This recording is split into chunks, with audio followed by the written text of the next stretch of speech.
মুর্শিদাবাদে কিছু বলার নেই, বা পরিস্থিতি আয়ত্তের মধ্যেই আছে। Introducing 7 Ocean, a lipstick that is absolutely you.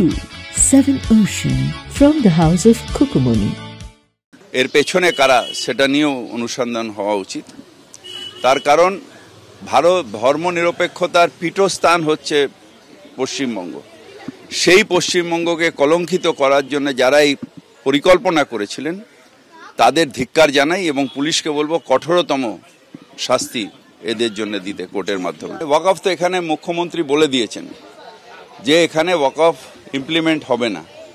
তাহলে যারা নাটক করছেন তারা কেন করছেন, কেন আমাদের এখানে মানুষের অসুবিধা করছেন? সে সব ধর্মের মানুষ, যখন আমরা রাস্তায় নামি, পথ অবরোধ করি, সব ধরনের মানুষের তো অসুবিধা হয়। তো যেখানে ইমপ্লিমেন্ট হচ্ছে না সেখানে কেন আমরা এই মানুষকে অসুবিধার মধ্যে ফেলবো, শুধু নিজেদের জাহির করার জন্য যে আমার হাতে কত লোক আছে, আমার হাতে কত লোক আছে। ওয়াকফ আইনের প্রতিবাদে ভাঙড়ে এবার বিক্ষোভ। ভাঙড়ে বাসন্তী হাইওয়ে, সেখানে বিক্ষোভকারীদের আটকে দেয় পুলিশ এবং তারপর বিক্ষোভকারীদের সঙ্গে পুলিশের তুমুল কথা কাটাকাটি হয়।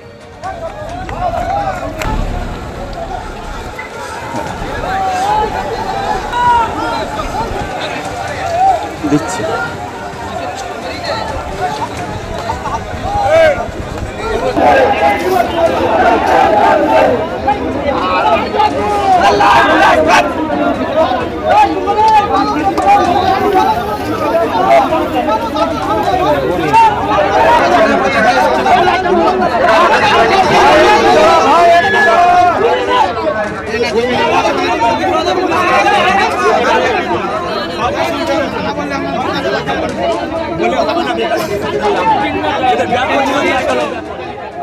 পুলিশ প্রথমে গাড়ি আটকায়, তারপর তুমুল বিক্ষোভ, এবং যে বিক্ষোভের জন্য বাসন্তী হাইওয়েতে প্রচুর গাড়ি আটকে পড়েছে। আমাদের প্রতিনিধি রঞ্জিত হালদার সরাসরি রয়েছে আমাদের সঙ্গে। রঞ্জিত, কি পরিস্থিতি এখন? দেখো অনুসোয়াস, একেবারে ছবিটা দেখাবো। দেখতে পাওয়া যাচ্ছে যে এই যে মানুষজনগুলো রয়েছে এরা কিন্তু কলকাতার উদ্দেশ্যে যাচ্ছিল, এদের কিন্তু রাস্তা আটকানো হয়েছে। তারপরে কিন্তু এই পরিস্থিতি হয়ে রয়েছে। এরা একদিকে রয়েছে প্রচুর পরিমাণে যারা রামলীলা ময়দানে যাচ্ছিল, নওশাদ সিদ্দিকীর যে প্রোগ্রাম রয়েছে সেই প্রোগ্রামে যাওয়ার জন্যে তাদেরকে আটকে রাখা হয়েছে। অন্যদিকে দেখাবো যে কলকাতা পুলিশের বিশাল পুলিশ বাহিনী এখানে মোতায়েন করা রয়েছে। একদিকে যে সমস্ত মানুষজন যারা কলকাতার উদ্দেশ্যে যাচ্ছিল তারা কিন্তু দাঁড়িয়ে রয়েছে। এদের মধ্যে কিন্তু ব্যাপক ধস্তাধস্তির একটা পরিস্থিতি তৈরি হয়েছিল, কারণ এরা যখন মিছিলে যাচ্ছিল সেই সময় কলকাতা পুলিশ কিন্তু বৈরামপুর এলাকায় এদেরকে আটকানোর পরে কিন্তু এরা রাস্তা আটকিয়ে দেয় এবং বিক্ষোভ করে, এবং পুলিশের সঙ্গে কিন্তু বিশাল ধস্তাধস্তি হয়। বেশ কয়েকজন কে মারধর করা হয় এবং মাথা ফেটে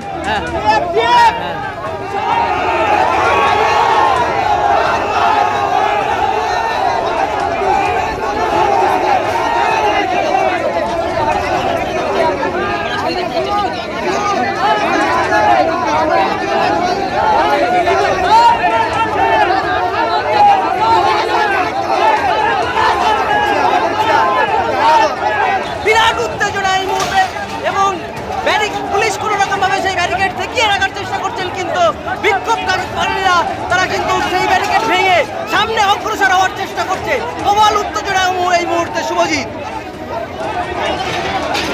সেই ছবি রেখেছে আপনাদের সামনে, যখন পুলিশ ব্যারিকেড করে আটকে দেওয়ার চেষ্টা করছিল বিক্ষোভকারীরা সেই ব্যারিকেড ভেঙে এগিয়ে যাওয়ার চেষ্টা করছিলেন, এবং পুলিশ সেই তাদের আটকে দেওয়ায় তুমুল বিক্ষোভ তৈরি হয়, এবং তাদের বিক্ষোভের জেরে একের পর এক গাড়ি বাসন্তী হাইওয়েতে এই মুহূর্তে আটকে পড়েছে।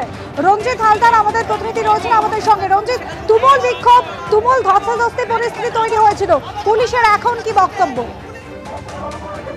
দেখো, পুলিশের এখনো পর্যন্ত বক্তব্য কিন্তু পরিষ্কার কিছু জানা যাচ্ছে, পুলিশের পক্ষ থেকে জানানো হয়নি। কিন্তু পুলিশের যেটা বক্তব্য যে এদেরকে যে জায়গায় যাচ্ছে রামলীলা ময়দানের যে উদ্দেশ্যে যাচ্ছে সেই যে বাসন্তী হাইওয়ের উপর থেকে যাওয়া যাবে না এমনটাই কিন্তু পুলিশ বলছে। কি কারণে যাওয়া যাবে না সেটা কিন্তু পুলিশের পক্ষ থেকে এখনো পর্যন্ত স্পষ্ট কোনো বক্তব্য জানানো হয়নি। তবে যেটা পুলিশের পক্ষ থেকে কয়েকজন যেটা বলছিল যে আইন শৃঙ্খলা একটা নষ্ট হতে পারে, সেই কারণে হয়তো এই যে সমস্ত মানুষজন যাচ্ছে তাদেরকে আটকানো হচ্ছে।